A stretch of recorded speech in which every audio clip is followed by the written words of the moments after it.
Hey everyone, my name's Randy. Today we're going to change the thermocouple on this camper refrigerator. Now this is an easy fix that most people should be able to do themselves. It'll cost you around $34, and it'll save you hundreds of dollars over taking this thing to the dealer and have them fix it. Let's get started. Alright, first you got to be able to tell if your thermocouple is bad. So most camper refrigerators have they're two-way, so they run on gas or electric. So this is only if it's running on the gas function. If it's working fine on the electric, then it's probably the thermocouple. So what you do is you turn it to gas, you push in this little button here, and then you light the igniter. And there's a little gauge here that shows you if the flame is lit or not. There's a little flame back there that heats up an ammonia-based solution that circulates around and cools the fridge.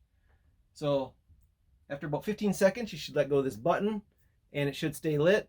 If this little flame sensor goes back down, showing you that the flame went out, that's most likely the cause is the thermocouple. And this here, I already took the thermocouple off of this one. This is what it looks like. So we'll be putting the new one on. It's right here.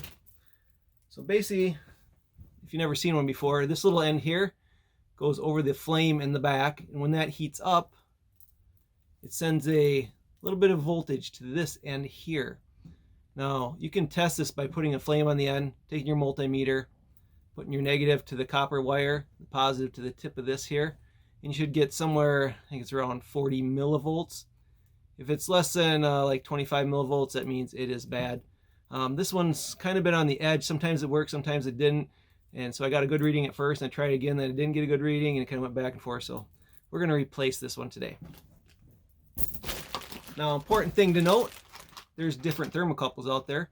So you go to your regular Ace Hardware or whatever, you're going to see them in the aisle. They're most likely says for furnaces, water heaters, that kind of stuff. You're going to see this.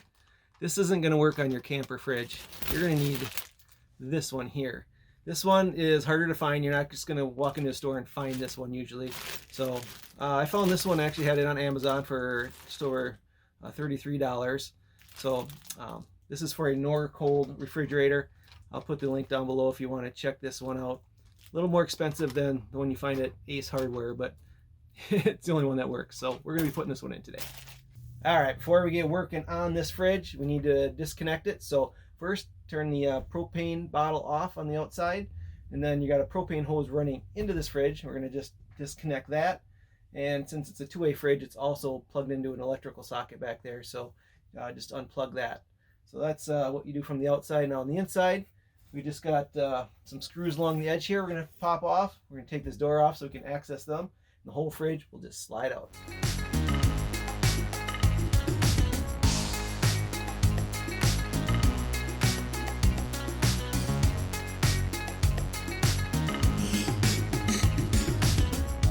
All right, here's what the top side of your fridge looks like.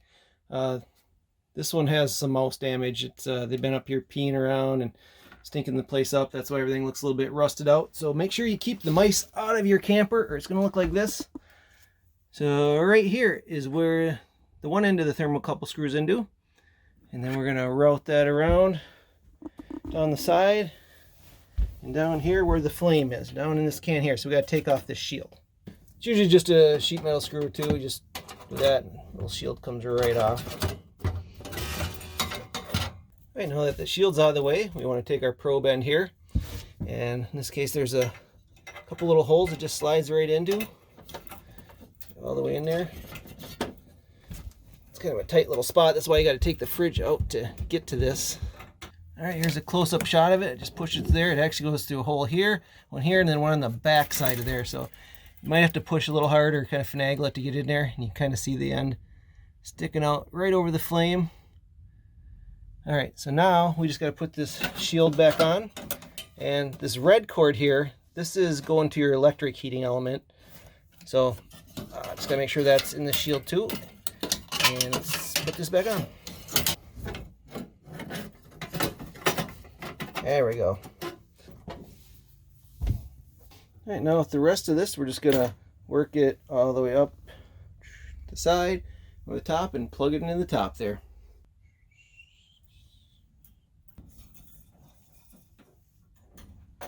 All right, back on the top here, just gonna screw the other end into this thermocouple interrupter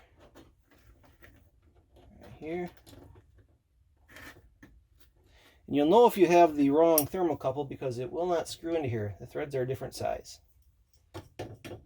Just snug that up. And now to keep your wire safe, just take some zip ties and route it in the best possible spot. Just secure it. That way it won't get all bent up. This copper wire here is actually pretty fragile. If you kink it too much, it could break it. So be careful where you put it, and just make sure nothing's going to rub on it or pull it apart here. All right, the hard part's done. Now we're just going to put it back in there, and just be advised there is insulation in here. So when you put it back, you just make sure you don't get all that bunched up. Slide it back in, connect all the propane, electrical, turn on the propane, and then we're going to fire it up and see if it runs. All right, the fridge is all back installed. Now when you hook up your propane, there's going to be some air in the line. So I recommend, getting to your cooktop here, turning that on, bleeding out all the air until that lights, and then you'll have more propane closer up to your furnace here. So let's light it and see if it works. All right, just push the button to let the gas flow. Take a couple seconds here to let the gas come up, and then just hit the igniter.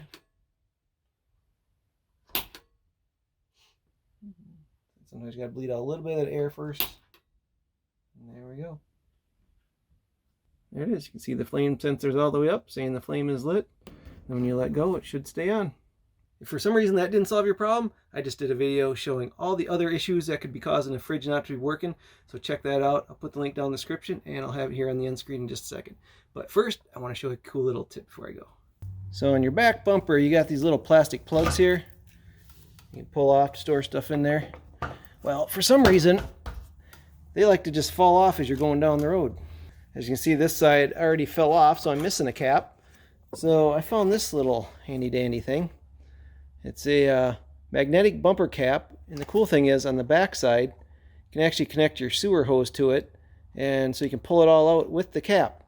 Since this is magnetic, it should stay on and not fall off. So we're going to try that right now. All right, that's the back side. So you got some magnets on each corner. So just go there. Hopefully the magnets should be strong enough that they're pretty strong. They shouldn't fall off. And if you want, you can just hook it up to your sewer hose there. So when you pull it out, you don't have to reach in here and try to grab your sewer hose and pull it out. So pretty cool little gadget. If you like those, I'll link that down below too. All right, hope that was helpful. Like I said, if that wasn't the problem, check right here for a video I made. It'll describe a lot of different issues you might have and how to fix them. And if you like all things camping, check out my camping playlist right up there. And see this camper behind me? That's my newest addition to the family. So we're gonna be selling off the one in the garage, and we got lots of projects to be doing in here. So stay tuned for some more camping projects. All right, everyone. Thanks for watching.